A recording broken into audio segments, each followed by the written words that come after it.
Hello everyone, welcome and welcome back to my channel. मैं हूँ रचना वशिष्ठ। आप सभी का स्वागत है मेरे चैनल पे। आप कौन सा प्रोटीन यूज़ करते हो, कौन सा प्रोटीन पाउडर यूज़ करते हो, मैं यूज़ कर सकती हूँ या नहीं, प्लीज़ बताइए। आज आपकी कंफ्यूजन होने वाली है दूर, क्योंकि आज इस वीडियो में मैं आपको अपना ऑनेस्ट रिव्यू शेयर करने वाली हूँ उस प्रोटीन पाउडर का जो मैं डेली यूज़ करती हूँ और जिसे मैं डेली लेती हूँ और आप लोगों के साथ शेयर भी करती हूँ।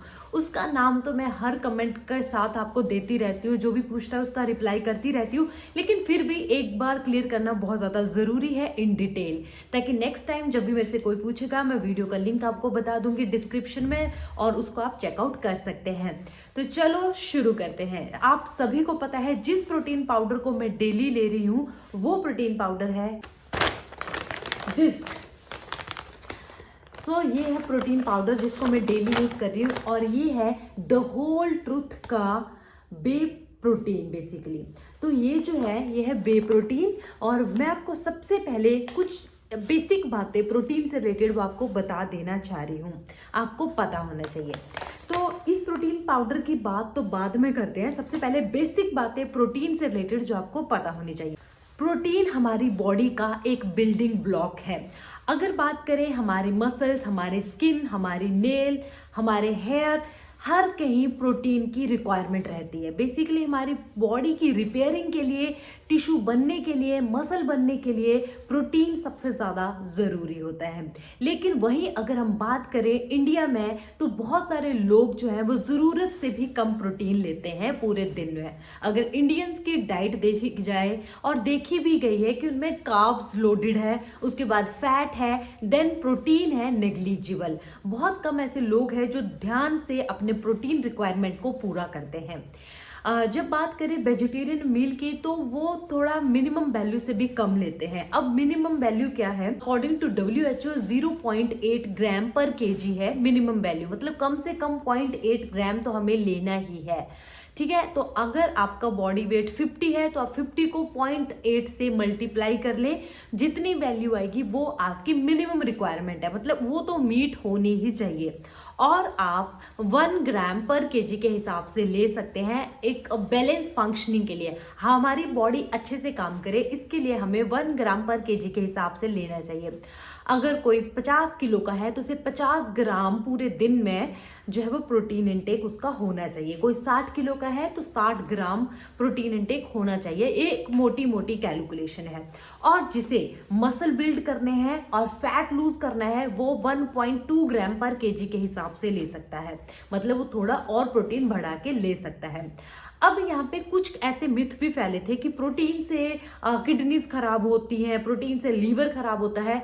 ऐसा कुछ भी नहीं है, ये सारे जो है वो मिथ हैं और आपको पता है मिथ कितनी जल्दी स्प्रेड होते हैं। यहाँ पे प्रोटीन सिर्फ उन लोगों को थोड़ी सी दिक्कत करेगा जिनको ऑलरेडी किडनी की प्रॉब्लम है, मतलब किडनी की कोई ना कोई बीमारी हो रखी है। किडनी वाले पेशेंट के लिए जो प्रोटीन की वैल्यू है वो कम रहती है, लेकिन फिर भी 0.5 से कम उनको भी नहीं खाना है, क्योंकि बाकी बॉडी के ऑर्गन्स तो प्रोटीन मांगते हैं ना, तो उनके लिए 0.5 जो है वो मिनिमम डिसाइडेड है। लेकिन किडनी की एज सच कोई भी प्रॉब्लम आपको नहीं है, कोई दिक्कत नहीं है, किडनी की कोई भी प्रॉब्लम आपके लिए डायग्नोज नहीं हुई है, तो आपको प्रोटीन रिस्ट्रिक्ट करने की ज़रूरत नहीं है। किडनी में प्रॉब्लम नहीं होती प्रोटीन की वजह से, लेकिन ऑलरेडी किडनी में अगर प्रॉब्लम है उसके बाद आप प्रोटीन ले रहे हैं तब थोड़ा सा प्रॉब्लम हो सकता है। इसलिए किडनी वाले पेशेंट जो है उनको लो प्रोटीन डाइट लेने के लिए बोलते हैं, ना कि नो प्रोटीन डाइट। तो चलते हैं अगले स्टेप की और। तो देखो प्रोटीन हर किसी को चाहिए। अगर बच्चे हैं उनको तो बहुत ज़्यादा ज़रूरत है और उनका प्रोटीन रिक्वायरमेंट पूरा होना चाहिए, क्योंकि बच्चे हैं ग्रोइंग, उनके मसल्स बन रहे हैं, उनके बॉडी के टिश्यू बन रहे हैं और सबसे ज़्यादा ग्रोथ हो रही है, तो बच्चों को प्रोटीन मिलना ही चाहिए। उसके बाद आती है lactating mother, breast feeding mother और प्रेगनेंसी में। हम सोचते हैं कि इस टाइम प्रोटीन नहीं चाहिए, लेकिन इस टाइम प्रोटीन ज़्यादा चाहिए। तब जो है वो प्रेग्नेंट लेडीज या लैक्टेटिंग मदर 1.2 ग्राम तक प्रोटीन ले सकते हैं, क्योंकि बॉडी में नए नए टिश्यूज बनते हैं। इसके साथ एथलीट्स को ज़्यादा प्रोटीन की रिक्वायरमेंट होती है, वो 2 ग्राम पर केजी के हिसाब से भी जा सकते हैं। और आप और मेरे जैसे जो आम आदमी है जिसको सिर्फ अपनी जॉब करनी है और घर चलाना है, उनको भी 1 ग्राम पर केजी के हिसाब से प्रोटीन लेना चाहिए। समझ आ गया? तो मतलब सबको प्रोटीन की रिक्वायरमेंट है। तो प्रोटीन हमें काफ़ी चीज़ों से मिल जाता है। अगर हम सिर्फ फूड सोर्सेज की बात करें तब भी बहुत लंबी लिस्ट है, ऑलरेडी मैंने शेयर करी है। इवन वेजिटेरियन के लिए बहुत सारे फूड सोर्सेज में जो है वो प्रोटीन होता है। लेकिन यहाँ पे जो सच है वो ये है कि जो नॉन वेजिटेरियन फूड सोर्सेज है उनमें जो प्रोटीन मिलता है वो कंप्लीट प्रोटीन मिलता है। कंप्लीट प्रोटीन और इनकम्प्लीट प्रोटीन, ये दो चीज़ें क्या होती हैं? देखो, प्रोटीन में 9 एसेंशियल अमाइनो एसिड्स होते हैं। अगर वो सारे 9 प्रेजेंट है किसी प्रोटीन में तो उसको बोलते हैं कंप्लीट प्रोटीन। ज़्यादातर नॉन वेजिटेरियन जो फूड है उनमें कंप्लीट प्रोटीन होता है, लेकिन हमारे वेजिटेरियन प्रोटीन जो सोर्सेज है वो इनकम्प्लीट प्रोटीन होते हैं। मतलब कोई ना कोई प्रोटीन, जो प्रोटीन का एसेंशियल अमाइनो एसिड है, वो मिस रहता है, या फिर वो इतनी कम क्वांटिटी में होता है कि बॉडी की डिमांड्स को फुलफिल नहीं कर पाता।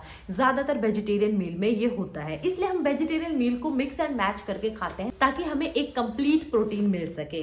तो मैं क्या करती हूँ, मैं दिन का 50 ग्राम तो मैं अपनी डाइट से ही लेती हूँ, लेकिन जो 70 ग्राम तक मैं खाती हूँ और जो रेस्ट जो मेरा बचता है एक हिस्सा प्रोटीन इंटेक का, वो मैं प्रोटीन पाउडर से लेती हूँ। चलो अब बात करते हैं इस वे प्रोटीन की। सबसे पहले ये वे प्रोटीन होता क्या है? देखो, वे प्रोटीन जो है वो मिल्क से ही बनता है, तो ये बात क्लियर होगी कि एक वेजिटेरियन प्रोटीन सोर्स है। तो किसी को घबराने की जरूरत नहीं है, इसको जो नॉन वेज खाते हैं वो भी कंज्यूम कर सकते हैं और वेजिटेरियन भी कंज्यूम कर सकते हैं, क्योंकि ये मिल्क से बनता है। मिल्क में 2 प्रोटीन होते हैं, casein protein and way protein. तो जब केसिन प्रोटीन को सेपरेट कर दिया जाता है वे प्रोटीन से, तब बनता है वे प्रोटीन। अच्छा, जो केसिन प्रोटीन है वो थोड़ा हैवी होता है डाइजेशन के लिए, और जो वे प्रोटीन है वो थोड़ा लाइट होता है ऑन द गट। वे कब बनता है? जैसे दूध को फटाया जाता है पनीर बनाने के लिए, उसके बाद जो पानी बचता है वो बेसिकली वे ही होता है। फिर उसको कंसंट्रेट करके, उसका प्रोसेस करके, उसको ड्राई करके देन पाउडर फॉर्म में कन्वर्ट करके ये वे प्रोटीन बनाया जाता है। वे प्रोटीन 2 तरीके का आपने देखा होगा और सुना होगा। कभी कभी लिखते हैं वे प्रोटीन आइसोलेट और कभी आपने पढ़ा होगा वे प्रोटीन कंसंट्रेट। तो देखो, दोनों में फर्क क्या है, बहुत सिंपल सी भाषा में समझते हैं। वे प्रोटीन कंसंट्रेट में प्रोटीन भी होता है, साथ में थोड़े फैट भी मिलते हैं, थोड़े कार्ब्स भी मिल जाते हैं। लेकिन जब उसको थोड़ा सा प्रोसेस कर दिया जाता है और तब क्या होता है कि प्रोटीन ज़्यादा मिलता है, फैट नेग्लिजिबल और कार्ब्स बहुत ही ज़्यादा कम। तो हाई प्रोटीन सोर्स हुआ वे प्रोटीन आइसोलेट, और वे प्रोटीन कंसंट्रेट जो हुआ थोड़ा सा कम प्रोटीन प्लस फैट प्लस थोड़े कार्ब्स उसमें मिल जाते हैं। अब जो यहाँ पे द होल ट्रूथ का वे प्रोटीन मैं यूज़ करती हूँ, इसमें कंसंट्रेट और आइसोलेट दोनों ही फॉर्म्स है। तो अब मैं बताती हूँ कि मैं ये पाउडर क्यों लेती हूँ, मैं ये वे प्रोटीन क्यों लेती हूँ। सबसे पहले बात, ये जो प्रोटीन पाउडर है ये FSSAI से जो है प्रूवन है, सर्टिफाइड है। दूसरी बात, ये इसी से ही नहीं बल्कि ट्रस्टिफाइड सर्टिफाइड भी है, और ट्रस्टिफाइड कंपनी से सर्टिफाइड तो है, लेकिन जस्ट सर्टिफाइड नहीं है, इसको गोल्ड स्टैंडर्ड भी मिला हुआ है।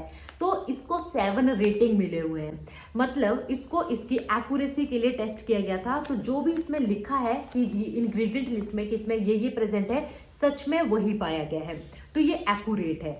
दूसरा, इसको प्योरिटी के लिए टेस्ट किया गया, तो प्योरिटी में किसी भी तरीके का कोई भी मिक्सिंग नहीं मिला है, no lead, no mercury, no arsenic, no cadmium. तो सारे जो है वो बिलो सेफ लिमिट जो है उससे बिलो ही पाए गए हैं। तो ये जो है एक प्योर प्रोडक्ट है। ट्रस्टिफाइड कंपनी ने इसको टेस्ट किया है फॉर स्टीरॉयड टेस्टिंग, और कहीं भी स्टीरॉयड स्पाइकिंग नहीं है, ये प्रेजेंट नहीं है, नॉट डिटेक्टेबल पाए गए हैं, ना ही कहीं अमाइनो एसिड स्पाइकिंग पाई गई है। इसके जो लिंक है मैं आपको डिस्क्रिप्शन में दे दूंगी, अगर आपको इन डिटेल इसकी लैब टेस्ट देखनी है तो आप देख सकते हो। अब जिस प्रोडक्ट की लैब टेस्ट मेरे पास है और वो सर्टिफाइड है, मैं क्यों ना उस पर विश्वास करूं। अगर कोई और ब्रांड मुझे अपना प्रूफ दिखाएगी कि हमने यहाँ से टेस्ट करवाया है और किसी रजिस्टर्ड कंपनी से टेस्ट कराया है, तो डेफिनेटली मैं उसे भी परचेज करूंगी। तो मुझे द होल ट्रूथ पे पूरा ट्रस्ट है, ये बिल्कुल क्लीन प्रोडक्ट है, वेजिटेरियन प्रोडक्ट है, और साथ ही साथ में बहुत अच्छे अच्छे फ्लेवर्स में भी प्रेजेंट है। मैं ये सबसे पहला जो फ्लेवर है, मैं कोल्ड कॉफ़ी ट्राई करती हूँ क्योंकि मुझे कॉफ़ी पसंद है। तो ये कोल्ड कॉफ़ी फ्लेवर है, इसी में आपको द होल ट्रूथ के वे प्रोटीन में कोकोआ चॉकलेट फ्लेवर का मिल जाएगा, इवन शायद कुल्फी फ्लेवर का भी है, मैंगो फ्लेवर का भी है, और एक तो अनफ्लेवर भी है। तो डिफरेंट डिफरेंट फ्लेवर्स में मिल जाता है। अब देख लेते हैं ये इसकी एक सर्विंग मुझे क्या देती है और इसमें इंग्रेडिएंट्स क्या है। तो सबसे पहले अगर मैं इसके इंग्रेडिएंट की बात बताऊं तो मैंने जैसे आपको बताया इसमें वे प्रोटीन का ब्लेंड है, मतलब इसमें वे प्रोटीन आइसोलेट भी है 42% और वे प्रोटीन कंसंट्रेट भी है दैट इज 37%। प्लस इसमें हल्की स्वीटनेस के लिए डेट्स का यूज किया गया है सिर्फ 10% के आसपास, और इसमें कॉफी रियल कॉफी डाली गई है 5.4%। इसमें साथ में होल मिल्क पाउडर भी डाला है ताकि कोल्ड कॉफी का बढ़िया सा फ्लेवर आ सके, और वो बहुत ही कम है दैट इज 5.3%। इसके साथ साथ स्वीटनेस के लिए इन्होंने मोंग फ्रूट जूस कंसंट्रेट डाला है। बेसिकली मोंग फ्रूट एक नेचुरल स्वीटनर है, मतलब एक फ्रूट होता है और वो मीठा होता है, तो वो यहाँ पे यूज किया गया है। और आप एक नया नाम देख रहे होंगे यहाँ पे ब्रोमिलेन, तो ब्रोमिलेन भी डाला गया है। अब बेसिकली ब्रोमिलेन क्या है, तो ब्रोमिलेन बेसिकली एक प्रोटीएज एंजाइम है, एक ऐसा एंजाइम है जो प्रोटीन की डाइजेशन करता है, और साथ ही साथ ये एंटी इन्फ्लेमेटरी भी है, और जिसकी वजह से प्रोटीन जो है वो बहुत इजीली डाइजेस्ट हो जाता है, तो किसी को भी पी के हैवी नहीं लगता। तो ये सारे अच्छे इंग्रेडिएंट हैं। इसके अलावा इसमें कुछ भी नहीं है, कोई फ्लेवर्स नहीं है, ठीक है, कोई आर्टिफिशियल स्वीटनर नहीं है, कोई कलरिंग एजेंट नहीं है, कुछ भी नहीं है, ठीक है। इसके साथ साथ अगर हम बात करें कि इसकी एक सर्विंग हमें क्या देगी, तो इसकी एक सर्विंग जो है वो 35 ग्राम की है। 35 ग्राम का इसके अंदर स्कूप रहता है, तो इसकी एक सर्विंग जो है वो 24 ग्राम प्रोटीन हमें देती है, ठीक है। साथ में 6.4 ग्राम कार्ब्स देते हैं, और इसमें कोई एडेड शुगर नहीं है, जीरो है। तो ये होल ट्रूथ वे प्रोटीन आप कहीं से भी खरीद सकते हैं, इनकी साइट से खरीद सकते हैं। जिन्होंने इसको टेस्ट किया है ट्रस्टिफाइड, उनकी साइट से आप इनको परचेज कर सकते हैं। ब्लिंकिट और स्विगी इंस्टामार्ट पे भी अवेलेबल है, वहां से आप परचेज कर सकते हैं। अमेजोन पे अवेलेबल है, वहां से आप परचेज कर सकते हैं। सॉरी मैं आपको डिस्काउंट कूपन नहीं दे सकती क्योंकि मैंने खुद के पैसों से लिया है और मेरे पास कोई भी कूपन नहीं है। जब आप ये परचेज करते हो ना, तो इसके बीच में ही आपको इनकी सर्विंग साइज का स्कूप मिलता है, ये साथ में आता है, और ये 35 ग्राम का है, तो हमें रोज एक स्कूप लेना है। ध्यान रखना जब आपको स्कूप लेना है तो ऐसे हीप्ड स्कूप नहीं लेना है, आपको ये लेवल करना है। तो मैं क्या करती हूँ, ऐसे इस तरीके का लेवल स्कूप आपको इसका लेना है, ठीक है जी। तो ये 35 ग्राम का स्कूप है जो आपको 24 ग्राम प्रोटीन देता है पर सर्विंग। मुझे ये कॉफ़ी फ्लेवर पसंद है, इसकी मिक्सिबिलिटी बहुत ही ज़्यादा अच्छी है। इस स्कूप को डालते हैं, पानी डालते हैं, सिर्फ 1 मिनट से भी कम टाइम के लिए शेक करते हैं और ये पूरा डिजोल्व हो जाता है। आप चाहें तो इसका कोकोआ फ्लेवर जो चॉकलेट फ्लेवर है वो भी इस्तेमाल कर सकते हैं। अभी मैं ये कर रही हूँ, जब ये खत्म हो जाएगा कोल्ड कॉफ़ी फ्लेवर तो मैं कोकोआ फ्लेवर ट्राई करूँगी। और that's it for today's video. तो आप इसको बेझिझक ले सकते हैं, मेरी तरफ से तो हाँ है। जिस प्रोडक्ट को मैं यूज़ कर रही हूँ और मेरे को कोई दिक्कत नहीं इससे आ रही है, बल्कि मेरे को एनर्जेटिक लगता है थ्रू आउट द डे, तो उसको मैं आपको डेफिनेटली जो है वो रिकमेंड करूँगी। बाकी आपकी चॉइस है। अगर कॉस्ट की बात करें तो ये थोड़ा कॉस्टली तो ज़रूर है, डिस्काउंट करके थोड़ा कम में मिल जाएगा, लेकिन इसका ना 1 किलो का पैकेट जो है वो 3999 है। अगर 1 किलो का आप खरीदते हो, छोटा पैक लेते हो तो उससे कम मिल जाएगा, लेकिन मैंने 1 किलो का पैकेट खरीदा है जो 1 मंथ के लिए चल जाता है, और ये 4000 का है। लेकिन जो चीज़ अच्छी होती है वो थोड़ी महंगी ही होती है ज़्यादातर। हाँ, थोड़ा सा कम होना चाहिए था, 2500 तक होता तो चलता, तो कॉस्टली है थोड़ा, इस बात का आपका ध्यान रख लेना। अगर आपका बजट है तो आप लेना, नहीं बजट है तो इससे थोड़े कम मतलब थोड़े सस्ते भी अच्छे हो सकते हैं। अभी मैंने और कोई ट्राई नहीं किया है, जब मैं करूँगी तो आपके साथ शेयर ज़रूर करूँगी। और this is ISO certified too, so this is my favourite, मुझे काफ़ी अच्छा लगता है और इसलिए मैंने सोचा आपको डिटेल्ड रिव्यू देना तो बनता है। I think I covered everything, price and all. और एक बार जब इसको आप खोल देना तो उसको फिर 45 डेज के अंदर अंदर फिनिश कर देना है, मतलब उसको लगभग डेली रहना है, ज़्यादा दिन तक खुला नहीं रखना है। ऐसे तो कुछ नहीं होगा, लेकिन प्रोटीन्स के फिर बाद में क्लम्स बनना शुरू हो जाते हैं। So that's it for today's video. आज की वीडियो कैसी लगी ज़रूर से बताना। मिलेंगे कल की वीडियो में, तब तक के लिए बाय बाय, गुड नाइट।